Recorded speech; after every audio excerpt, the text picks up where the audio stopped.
Much they saw and far they went, and many homes they visited, but always with a happy end. The spirits stood beside sick beds, and they were cheerful. On foreign lands they were close at home by struggling men, and they were patient in their greater hope by poverty, and it was rich in almshouse, hospital, and jail, in misery's every refuge, where vain man, in his little brief authority, had not made fast the door, and barred the spirit out. He left his blessing and taught Scrooge his precepts. It was a long night, if it were only a night, but Scrooge had his doubts of this because the Christmas holidays appeared to be condensed into the space and time they passed together. It was strange, too, that while Scrooge remained unaltered in his outward form, the ghost grew older, clearly older. Scrooge had observed this change, but never spoke of it, until they left a children's Twelfth Night party, when, looking at the gray spirit, as they stood together in an open place, he noticed that his hair was gray. "Are spirits' lives so short?" asked Scrooge.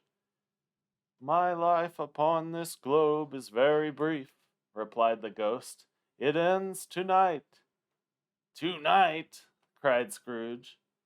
"Tonight at midnight. Hark! The time is drawing near." The chimes were ringing the 3/4 past 11 at the moment. "Forgive me if I am not justified in what I ask," said Scrooge, looking intently at the spirit's robe.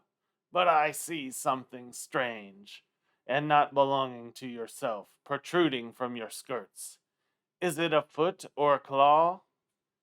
"It might be a claw, for the flesh there is upon it," was the spirit's sorrowful reply. "Look here." From the foldings of its robe, it brought two children, wretched, abject, frightful, hideous, and miserable. They knelt down at its feet and clung upon the outside of its garment. "Oh, man, look here, look down here," exclaimed the ghost. There were a boy and a girl, yellow, meager, ragged, scowling, wolfish, but prostrate too, in their humility.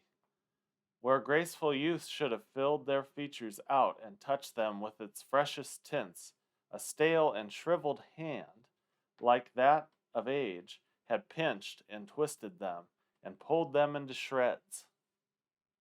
Where angels might have sat enthroned, devils lurked and glared out menacing. No change, no degradation, no perversion of humanity, in any grade, through all the mysteries of wonderful creation, has monsters half so horrible and dread. Scrooge started back, appalled. Having them shown to him in this way, he tried to say they were fine children, but the words choked themselves rather than be parties to a lie of such enormous magnitude.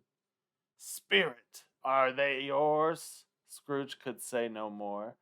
"They are a man's," said the spirit, looking down upon them, "and they cling to me, appealing from their fathers. This boy is ignorant, this girl is want. Beware them both, and all of their degree, but most of all beware this boy, for on his brow I see that written which is doom, unless the writing be erased. Deny it," cried the spirit, stretching out its hands toward the sky. "Slander those who tell it to ye. Admit it for your factitious purposes, and make it worse, and abide the end." "Have they no refuge or resource?" cried Scrooge. "Are there no prisons?" said the spirit, turning on him for the last time with his own words. "Are there no workhouses?" The bell struck 12. Scrooge looked about him for the ghost, and saw it not. As the last stroke ceased to vibrate, he remembered the prediction of old Jacob Marley, and lifting up his eyes, beheld a solemn phantom, draped and hooded, coming like a mist along the ground towards him. The phantom slowly, gravely, silently approached. When it came near him, Scrooge bent down upon his knee, for in the very air through which the spirit moved, it seemed to scatter gloom and mystery. It was shrouded in a deep black garment, which concealed its head, its face, its form, and left nothing of it visible, save one outstretched hand. But for this it would have been difficult to detach its figure from the night and separate it from the darkness by which it was surrounded. He felt that it was tall and stately when it came beside him, and that its mysterious presence filled him with a solemn dread.